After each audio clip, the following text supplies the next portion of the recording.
Hello नमस्कार, स्वागत है एक बार फिर से आपका अपने चैनल में जिसका नाम है चारों दिशाओं में भारत।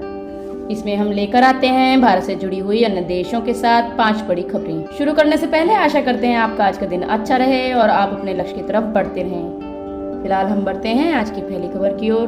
पहली खबर, लोकसभा इलेक्शन पोल्स। लगातार तीसरी बार जीत पर दुनिया भर के नेताओं ने पीएम मोदी को दी बधाई, भारतीय लोकतंत्र की तारीफ की। अमेरिका भारत रणनीतिक साझेदारी मंच USISPF ने राष्ट्रीय जनतांत्रिक गठबंधन NDA और प्रधानमंत्री नरेंद्र मोदी को 2024 के लोकसभा चुनाव में लगातार तीसरी ऐतिहासिक जीत के लिए बधाई दी। USISPF के बोर्ड ने देश के गौरवशाली लोकतांत्रिक इतिहास में एक और अध्याय को सफलतापूर्वक संपन्न करने के लिए भारत की जनता को बधाई दी। मंच ने एक बयान में कहा, USISPF का बोर्ड NDA को 2024 के लोकसभा चुनावी में लगातार तीसरी बार ऐतिहासिक कार्यकाल के लिए बधाई देता है। उन्होंने आगे भारतीय लोकतंत्र की सराहना की और इस बात पर जोर दिया कि किसी भी लोकतंत्र की रीढ़ और पहचान मतदाता है। इटली की प्रधानमंत्री जॉर्जिया मेलोनी ने भी पीएम मोदी को बधाई देते हुए एक्स पर एक पोस्ट किया, जिसमें उन्होंने लिखा, नई चुनावी जीत पर प्रधानमंत्री मोदी को बधाई और अच्छे काम के लिए मेरी हार्दिक शुभकामनाएं। वहीं नेपाल के प्रधानमंत्री पुष्प कमल दहल प्रचंड ने एक्स पर लिखा, लोकसभा चुनाव में लगातार तीसरी बार भाजपा और NDA की चुनावी जीत पर प्रधानमंत्री मोदी को बधाई। वहीं श्रीलंका के राष्ट्रपति रानिल विक्रमसिंघे ने भी आम चुनाव में NDA की जीत पर प्रधानमंत्री को बधाई दी और उनके साथ मिलकर काम करने को लेकर उत्साह जताया। मॉरिशस के प्रधानमंत्री प्रविंद कुमार जगन्नाथ ने भी पीएम मोदी को उनकी ऐतिहासिक जीत पर बधाई दी। वहीं मालदीव के राष्ट्रपति मोइजू ने पीएम मोदी को दी आम चुनाव में जीत की बधाई, लिखा, साथ मिलकर काम करेंगे। बढ़ते हैं दूसरी खबर की ओर। मोदी जीते तो पाकिस्तान को घर में घुसकर मारने वाली प्रवृत्ति को तेजी से आगे बढ़ाएगी लोकसभा चुनाव के नतीजों से पहले डरा शहबाज शरीफ का मुल्क। भारत में लोकसभा चुनाव और एग्जिट पोल के नतीजों को लेकर पाकिस्तान में काफी चर्चा है।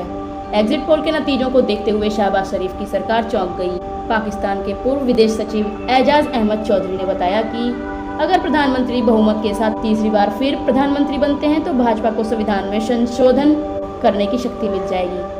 उन्होंने आगे कहा कि पीएम मोदी के तीसरे बार प्रधानमंत्री बनने के बाद भाजपा पाकिस्तान को घर में घुसकर मारने वाली प्रवृत्ति को तेजी से आगे बढ़ाएगी। पाकिस्तानी मीडिया जियो न्यूज़ को दिए एक इंटरव्यू में एजाज अहमद चौधरी ने अनुच्छेद 370 का जिक्र करते हुए कहा, भाजपा अपनी चुनावी अभियान में जो कहती है जीतने के बाद वह उसे पूरा भी करती है। उन्होंने कहा, अभी तक जो हमने देखा, पीएम मोदी ने जो चुनावी अभियान में कहा है उसे अपनी प्राथमिकता बनाकर पूरा भी किया।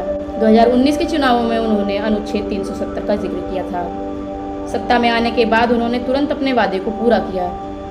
मुझे लगता है इस बार भाजपा की बड़ी प्राथमिकता हिंदू राष्ट्र बनाना है। इसके लिए भाजपा ने पहले से ही काम शुरू कर दिया है। पूर्व विदेश सचिव ने आगे कहा, वैसे तो पाकिस्तान में किसी को इससे कोई परेशानी नहीं है, वहाँ हिंदू बहुसंख्यक हैं तो बनाए हिंदू राष्ट्र, हमें फर्क नहीं पड़ता। लेकिन वे पहले ही मुस्लिमों और अन्य धर्म के लोगों के लिए परेशानी खड़े कर रहे हैं और अब हिंदू राष्ट्र बनने के बाद और ज्यादा परेशानी होगी। बढ़ते हैं तीसरी खबर की ओर। Bangladesh BRICS membership. बांग्लादेश को ब्रिक्स की सदस्यता दिलाना चाहता है चीन। बता दें कि चीन ने अपनी नापाक चाल से भारत को परेशानी में डाल दिया है। एक बार फिर चीन ब्रिक्स के विस्तार की बात कर रहा है और इसमें बांग्लादेश को शामिल कराना चाहता है। चीन ने ब्रिक्स देशों में शामिल करने के लिए बांग्लादेश का खुलकर समर्थन किया है। बांग्लादेश के ब्रिक्स में शामिल होने की इच्छा की चीन के उप विदेश मंत्री सुन वेंगडोंग ने तारीफ की है। चीन की तरफ से यह बयान ऐसे समय में आया है जब बांग्लादेश की प्रधानमंत्री शेख हसीना अगले महीने चीन का दौरा करने वाली है। दूसरी तरफ ब्रिक्स देशों के विदेश मंत्रियों की एक अहम बैठक रूस में होने वाली है।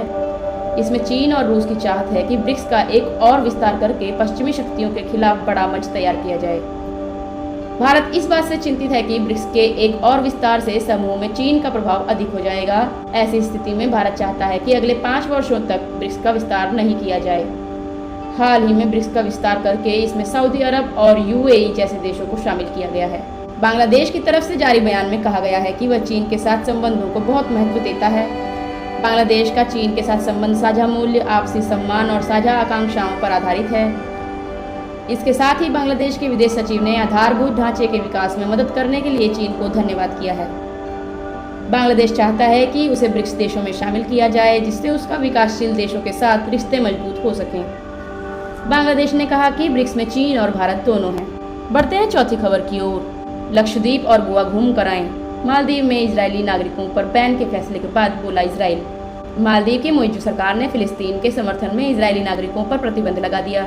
मालदीव में इजरायली नागरिकों के प्रवेश पर बैन लगाया गया है। इस बीच अब इजराइल ने भी जवाबी प्रतिक्रिया दी है। इजराइल ने अपने नागरिकों को मालदीव जाने से बचने की सलाह दी है।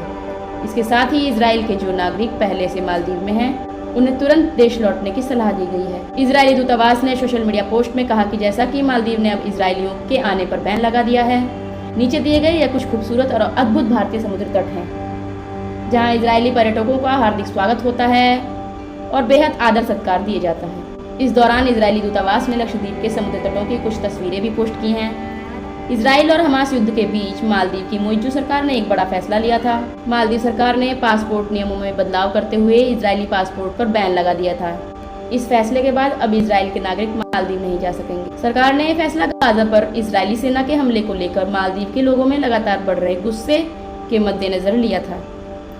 मालदीव के गृह मंत्री ने एक आपात प्रेस ब्रीफिंग में कहा था कि आज कैबिनेट ने इजरायली नागरिकों के मालदीव में प्रवेश पर रोक लगाने के लिए कानून में जरूरी बदलाव किए हैं।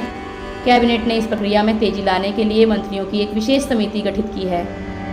बता दें कि हर साल 10 लाख से ज्यादा पर्यटक मालदीव का रुख करते हैं। बढ़ते हैं आज की पांचवी और आखिरी खबर की ओर, जो कि है चीन से। चीन ने जीत पर पीएम मोदी को दी बधाई, कहा संबंधों में करेंगे सुधार, भारत के साथ काम करने को भी तैयार। बुधवार को चीन ने भाजपा के नेतृत्व वाली एनडीए सरकार की जीत पर प्रधानमंत्री नरेंद्र मोदी को बधाई दी। उन्होंने बधाई देते हुए कहा कि वह द्विपक्षीय संबंधों के समग्र हितों को ध्यान में रखते हुए भारत के साथ काम करने के लिए तैयार हैं। मंगलवार को भारत में हुए लोकसभा चुनाव का परिणाम चुनाव आयोग द्वारा जारी किया गया। इस पर चीन विदेश मंत्रालय के प्रवक्ता माओ निंग ने कहा कि भारत के लोकसभा चुनाव में भाजपा की जीत पर प्रधानमंत्री नरेंद्र मोदी की जीत हुई। उन्हें बहुत बहुत बधाई। उन्होंने यह भी कहा कि भारत के साथ रिश्ते मजबूत करना चाहते हैं। दोनों देशों के बीच के मजबूत और स्थिर संबंध दोनों देशों के हित के लिए आवश्यक हैं। देश में शांति और विकास के लिए यह जरूरी है। माओ ने कहा कि चीन दोनों देशों के हित को देखते हुए भारत के साथ काम करने के लिए तैयार है। उन्होंने कहा कि भविष्य को देखते हुए द्विपक्षीय संबंधों को स्थिर ट्रैक पर आगे बढ़ाना चाहते हैं। आशा करते हैं आपको हमारी न्यूज़ पसंद आई होंगी। कल फिर हाजिर होंगे 5 नई और बड़ी खबरों के साथ। तब तक के लिए धन्यवाद।